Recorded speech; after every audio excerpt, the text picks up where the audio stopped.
লক্ষ লক্ষ টাকা আদায় করেছেন এই সুমিত রায়। সিআইডির ডাকে ভবানী ভবনে শেষ পর্যন্ত আসতেই হলো সুমিত রায়।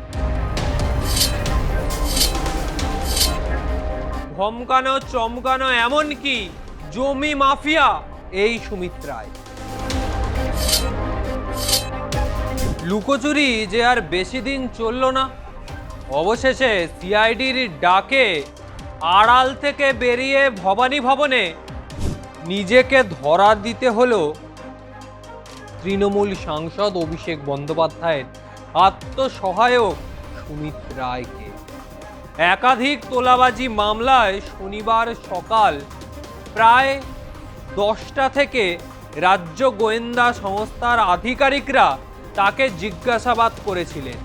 আর এই জিজ্ঞাসাবাদের সুদূর প্রসারী প্রভাব যে ক্যামাক স্ট্রিটের উপরই পড়বে তেমন আশা প্রকাশ করছে আসল তৃণমূল বা বলা যায় ভালো তৃণমূলের বিরোধী দলনেতা ঋতব্রত বন্দ্যোপাধ্যায়। শনিবার বিধানসভায় সাংবাদিকদের মুখোমুখি হয়ে ঋতব্রতর মন্তব্য, যথাযথ তদন্ত হলে অল রোড লিডস টু রোমের মতো সব রাস্তা গিয়ে পৌঁছাবে ক্যামাক স্ট্রিটে। দেখা যাক সুমিত রায়ের কাছ থেকে তদন্তকারীরা কি তথ্য বের করতে পারে। অভিষেক বন্দ্যোপাধ্যায়ের আত্মসহায়ক সুমিত রায়ের বিরুদ্ধে হাজারো অভিযোগ রয়েছে। 26-এর ভোটে টিকিট পাইয়ে দেওয়ার নাম করে লক্ষ লক্ষ টাকা আদায় করেছেন এই সুমিত রায়।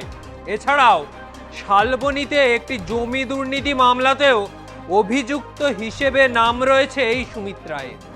ভোটের ফলাফলের পর থেকে সুমিতের খোঁজ পাওয়া যায়নি। পরবর্তীকালে তার খোঁজে অভিষেকের কালীঘাটের বাড়িতে তল্লাশি চালায় শালবনী থানার পুলিশ। আবেদনের ভিত্তিতে মেদিনীপুর আদালত সুমিতের বিরুদ্ধে গ্রেপ্তারি পরোয়ানা ও লুকআউট নোটিশ জারি করে দিয়েছিল। আদালতের দ্বারস্থ হয়ে সুমিত রায়ের আইনজীবী আগাম জামিন। তবে এসবের পরও শুক্রবার রাতে তার বাড়িতে নোটিশ দিয়েছিলেন তদন্তকারীরা। সিআইডির ডাকে ভবানী ভবনে শেষ পর্যন্ত আসতেই হলো সুমিত রায়কে। গোপনে লুকিয়েছিলেন বিভিন্ন জায়গায় হয়তো, কিন্তু আসতেই হলো। মাঝে সুমিতের খোঁজ না পাওয়ায় ঋতব্রত আশঙ্কা প্রকাশ করেছিলেন তাকে খুন করা হয়নি তো। তবে শনিবার ঋতব্রত কিছুটা স্বস্তি পেয়েছেন অবশ্য। এই প্রসঙ্গে ঠিক ঋতব্রত কি বলছেন একবার শুনে নিন। ভালো তো, মানে আমরা সুমিত রায় অন্তর্ধান রহস্যের জবনিকা পতন হলো, উনি হাজিরা দিয়েছেন। স্বাভাবিকভাবে যারা তদন্তকারী সংস্থা আছেন, এটা এখন up to them. It's now between Sumit Roy and the investigating agencies.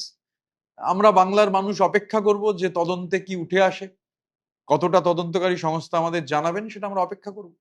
দেখুন, সুমিত রায় যেহেতু ক্যামাক স্ট্রিটের চার্টার্ড মাফিয়ার গোটা অপারেশনটা সুমিত রায়ের থ্রুতেই হতো, বা ধরুন কমিউনিকেশন, এই যে লাস্ট যে আমার কাছে যে ফোনটা এসেছিল সুমিত রায়ের, অতীতে সুমিত রায়ের সঙ্গে এরম ভাবে কথা বলার সাহস আমারও ছিল না। লাস্ট যে ফোনটা 4 মে পরবর্তী সময়ে ফোন করে বলল যে বস ফোন করতে বলেছে। আমি তখন বলেছিলাম কোন বস? হুগো বস। তো স্বাভাবিকভাবে সুমিত রায় তো কমিউনিকেটর ছিল আমার সঙ্গে, যদিও মূল কমিউনিকেশনটা বেশিটা প্রতীক জৈন গোদরেজ ওয়াটার সাইড থেকে হতো, কিন্তু বিভিন্ন নির্দেশ তো সুমিত রায়ের মাধ্যমেই আসতো। বা এগরার ওই যে ঠিকাদার, এই যে টুলু মন্ডল, যেহেতু এখন হট টপিক, এগরার ঠিকাদারের যে কথা, টুলু মন্ডলের বিরুদ্ধে সেই এগরার ঠিকাদার কেন বেশি লাফালাফি করছে, সেই ধমকটাও কিন্তু সুমিত রায়ের থ্রুতেই গেছিল। সুমিত রায় চার্টার্ড মাফিয়ার ম্যান ফ্রাইডে। সুতরাং proper investigation will lead all roads to রোমের মতো ক্যামাক স্ট্রিট পর্যন্ত সমস্ত রাস্তা নিশ্চিতভাবে পৌঁছবে। সুমিত রায় অবশ্যই জ্যামিতিক নকশার একটা অত্যন্ত গুরুত্বপূর্ণ পয়েন্ট। আরো অনেক পয়েন্ট আছে, কিছু পয়েন্টের ডট কানেক্টেড। এখন সুমিত রায়ের সঙ্গে সেই ডটগুলো কানেক্ট করে আরো ওপরে কানেকশন হলে পুরো জ্যামিতিক নকশাটা বাংলার মানুষের কাছে ক্লিয়ার হয়ে যাবে। देखिए सीआईडी पुलिस उनको ढूंढ रही थी, अब जा रहे हैं वो, बहुत दिन टाइम लगा दिया कोर्ट का चक्कर खाते खाते, उन्होंने थोड़ा अपने कोर्ट से प्रोटेक्शन लेने की कोशिश की, कब तक बचेगी? बचने की चांसेस तो ज़्यादा नहीं है, क्योंकि इतने सारे इनके खिलाफ एक के बाद एक आरोप आ रहे हैं, लोग इतने ज़्यादा कंप्लेन कर रहे हैं कि तो इनको तो कानून के सामने जाना पड़ेगा और उन्होंने जो पाप किए हैं उन पापों का प्रायश्चित भी करना पड़ेगा। मतलब क्या लगता है इतना दिन छुपे रहने का क्या कारण है? अभिषेक बंदोपाध्याय का कोई राज उनके पास रह चुका है? नहीं, पूरा राज ही उनके पास है। अभिषेक बनर्जी के सारे राज उनके पास ही है और वही चलाता था on behalf of Abhishek Banerjee. ये सुमित राय ही चलाता था, पूरा उनका जो नेक्सस है वही चलाता था। तो इसके बाहु इसको प्रेशर देने से पूरा चीज़ बाहर आ जाए। বিভিন্ন প্রসঙ্গে সুমিত রায় এখন চর্চার কেন্দ্রবিন্দুতে। রাজ্য রাজনীতিতে বিধানসভা নির্বাচনের টিকিট পাইয়ে দেওয়া থেকে শুরু করে বিভিন্ন তোলাবাজি। কীরকম তোলাবাজি? শুধু টিকিট পাইয়ে দেওয়ার নাম করে টাকা তোলা নয়, ধমকানো চমকানো, এমনকি জমি মাফিয়া এই সুমিত রায়। যত দুর্নীতি অভিষেক বন্দ্যোপাধ্যায়ের, সব কিছুর পিছনে নাকি এই সুমিত রায় লুকিয়ে আছেন। কান টানলে যে মাথা আসে, আর সেই মাথাকে ধরার জন্য এবার সুমিত রায়।